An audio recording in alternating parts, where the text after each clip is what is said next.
जयगांव में महिला कपड़ा व्यापारी एनडीपीएस केस में गिरफ्तार, 10 बोतल प्रतिबंधित कॉफ सिरप बरामद। नमस्कार दर्शकों, अलीपुरद्वार जिले के जयगांव से नशा तस्करी का एक और मामला सामने आया है।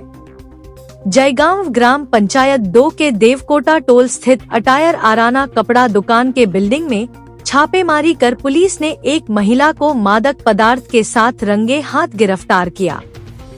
गुप्त सूचना पर कार्रवाई करते हुए पुलिस ने मंगलवार को बिल्डिंग के स्टोर रूम में तलाशी ली, जहां एक छोटा बॉक्स से 10 बोतल प्रतिबंधित कफ सिरप बरामद की गई।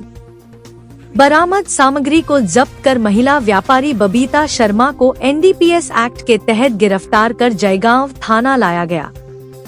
अधिकारियों के मुताबिक आरोपी को बुधवार को अलीपुरद्वार कोर्ट में पेश किया जाएगा, जहां पुलिस उसे रिमांड में लेकर आगे की जांच करेगी।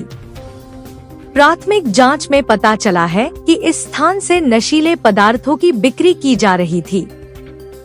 जयगांव पुलिस का कहना है कि इस तरह की कार्रवाई आगे भी जारी रहेगी, ताकि सीमावर्ती इलाके में नशा तस्करी पर लगाम लगाई जा सके।